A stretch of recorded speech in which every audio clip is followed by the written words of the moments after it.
A primeira coisa que ela tem que fazer é buscar, como eu falei, listar todas as dívidas que ela tem com as operadoras. Ela pode ter contato com a própria operadora do cartão de crédito, primeiro porque ela vai precisar, de qualquer forma, se informar.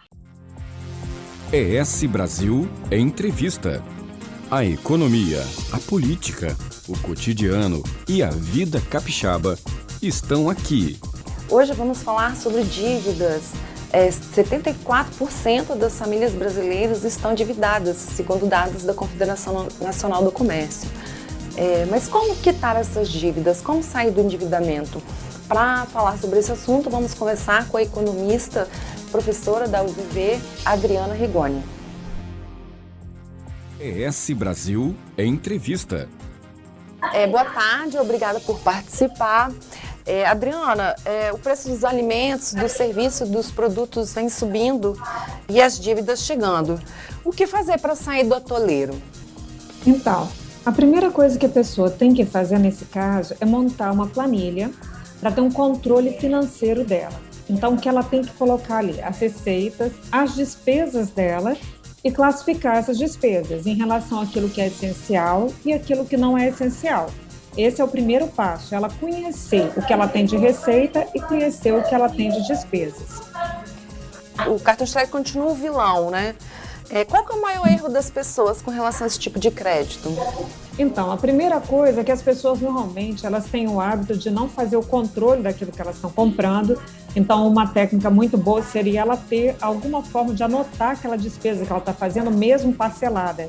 Porque se ela tiver o montante do que ela está colocando no cartão de crédito, na verdade já dá para a ideia para ela daquela despesa que ela está colocando para frente. A outra coisa é que muitas pessoas não pagam a dívida total que vê no cartão.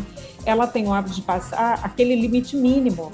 E nesse caso, quando ela paga o mínimo, ela esquece que o restante da dívida vai estar sendo rolada, quer dizer, vai estar rendendo juros e aumentando muito para o mês seguinte.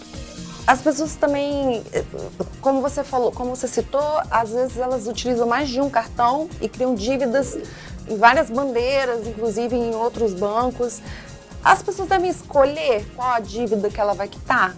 As pessoas também têm hábito de sair colocando as dívidas em vários cartões de crédito. Então, vamos supor que ela viu que já fez uma quantidade de dívida em um cartão. Ela pula para o outro porque tem vários cartões. E como as próprias operadoras oferecem limite de cartão de crédito maior, então ela tem uma propensão a se endividar mais. E aí, quando a pessoa tem essa noção, né? Ela já está consciente de que ela precisa fazer essa avaliação.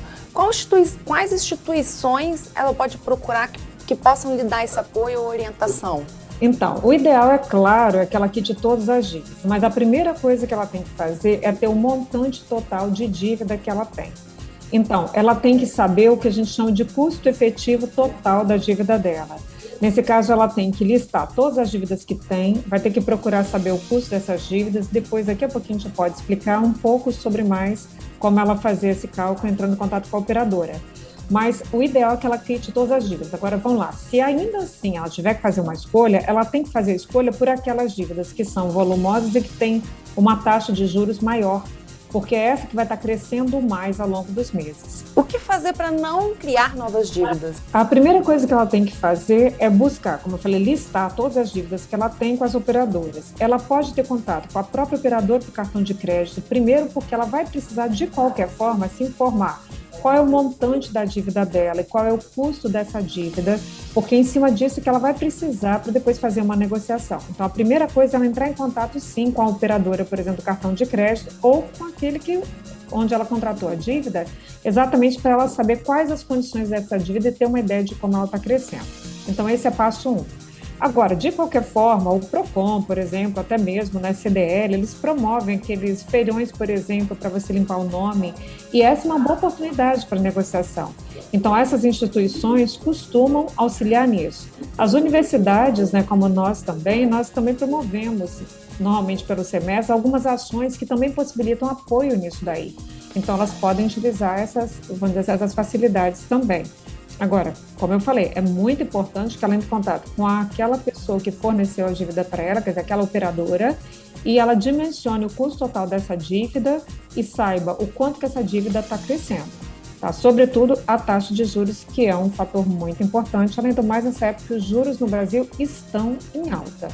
A questão de você ter um investimento para gerar renda é uma alternativa viável para os brasileiros? Sim, se você tem uma oportunidade no momento desse de ter uma renda extra, ela é muito importante, mas como eu falei, não adianta você gerar uma renda extra se você também não tiver o seu planejamento financeiro e você já não começa a cortar aquilo que é supérfluo.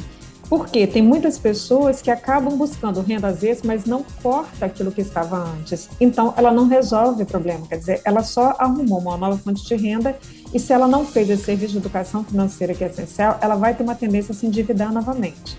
Então, por isso que o primeiro passo, que é uma alternativa de educação financeira mesmo, é montar esse planejamento financeiro, elegendo aquilo que é essencial, aquilo que não é essencial, e fazer logo uma reserva, quer dizer, como se fosse uma obrigação para si mesmo, daquilo que ela vai ter de reserva. A reserva pode ser para um projeto futuro de um lazer, por exemplo, em família para as férias, ou mesmo de investimento de alguma coisa que se deseja obter no futuro.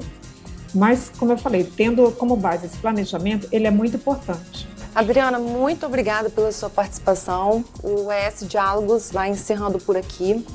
Uma boa tarde. Boa tarde, muito obrigada pela disposição. Diálogos ES Brasil vai ficando por aqui. Lembrando que você pode acessar nosso conteúdo pelo stream, pelo YouTube e, claro, pelo portal ES Brasil. Até a próxima. ES Brasil Entrevista. Quer mais informação qualificada sobre a vida capixaba? Acesse esbrasil.com.br. O Espírito Santo em Revista.